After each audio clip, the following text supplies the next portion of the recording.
बिस्मिल्लाहिर्रहमानिर्रहीम। अस्सलाम वालेकुम। मैं हूँ आयशा और वेलकम करती हूँ आपको आयशा के किचन में। आज मैं बना रही हूँ बीफ यखनी पुलाव।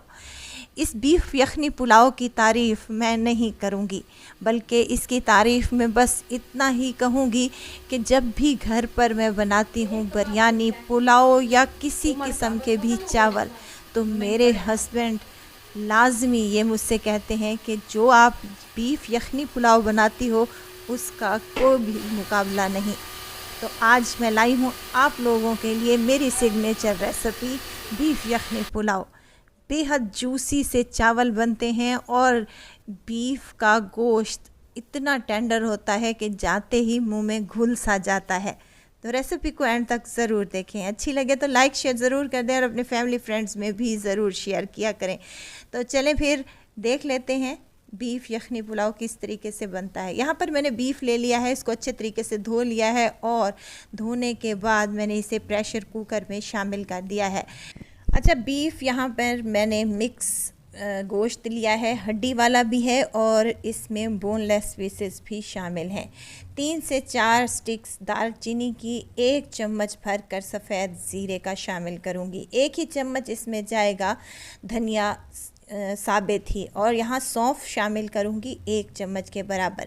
नमक है 1 से 1.5 चम्मच, या आप अपने टेस्ट के मुताबिक डाल लें, कम या ज़्यादा हो जाए तो और भी ऐड किया जा सकता है। 1 बड़े साइज़ का प्याज रफली सा काट कर शामिल कर दें। साथ अदरक और लहसुन का पेस्ट है 1.5 चम्मच के बराबर शामिल कर दें और पानी शामिल करें इतना कि आपका बीफ भी गल जाए और यखनी भी आपको बराबर की मिले। क्योंकि यहाँ पर मैं 1 किलो की परफेक्ट रेसिपी आप लोगों से शेयर करने लगी हूँ।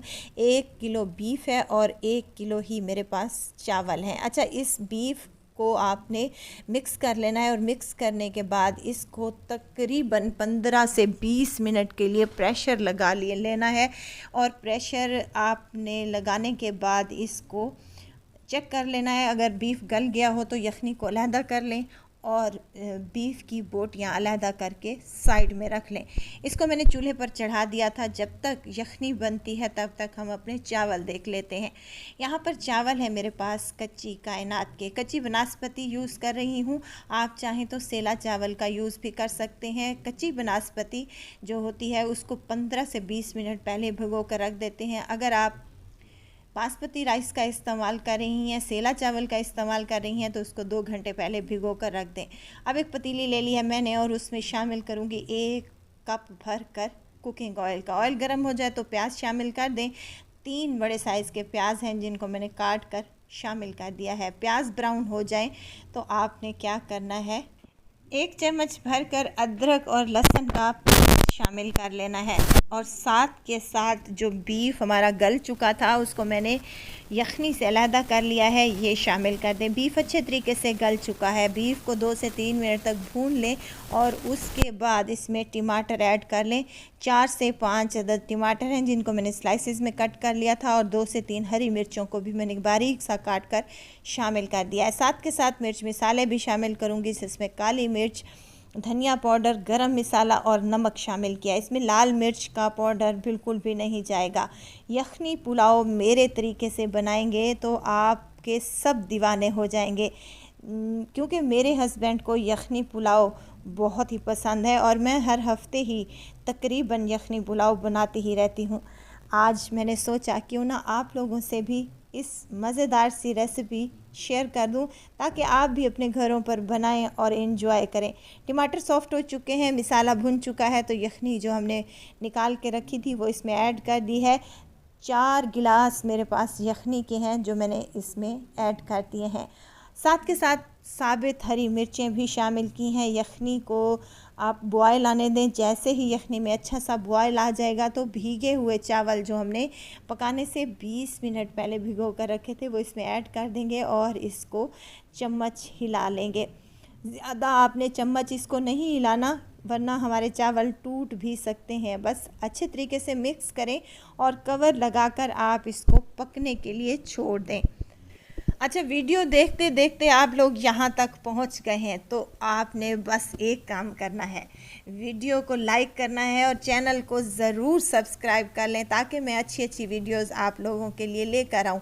अच्छा, यहाँ पानी तकरीबन खुश्क होने वाला है। इसी पॉइंट पर आप नमक चेक कर सकते हैं। अगर आप लोगों को नमक कम लगे तो आप और भी ऐड कर सकते हैं। यहाँ पर मेरे पास थोड़ा सा नमक कम था तो मैंने इसमें पानी शामिल कर दिया है और थोड़ा सा नमक भी ऐड कर दिया है और दम लगा दिया है। 10 मिनट हाई फ्लेम पर, 10 मिनट लो फ्लेम पर और 10 मिनट फ्लेम बंद करके आपने दम लगाना है। और देखें माशाल्लाह से जब दम खोलेंगे तो इतनी खुशबू आएगी कि आपके पूरे घर में इस पुलाव की खुशबू फैल जाएगी। ये बनता ही इतना मज़े का और टेस्टी सा है। और देखें यहाँ पर कितना मज़े का और जूसी सा हमारा पुलाव बन के रेडी हुआ है कि आप एक बार में खाएंगे तो बार बार इसको बनाना पसंद करेंगे। और मज़े की बात यह है कि इसमें कोई भी ख़ास मिसाला मैंने ऐड नहीं किया। घर में जो आम रूटीन के मिसाले होते हैं बस उसी से ही हमने ये मज़ेदार सा पुलाव तैयार किया है और बहुत ही टेस्टी बना है। अगर आपको मैं चेक करवा सकती तो लाजमी करवाती। ये इतना मज़ेदार सा पुलाव बनता है कि आप देग वाला पुलाव भी भूल जाएंगे।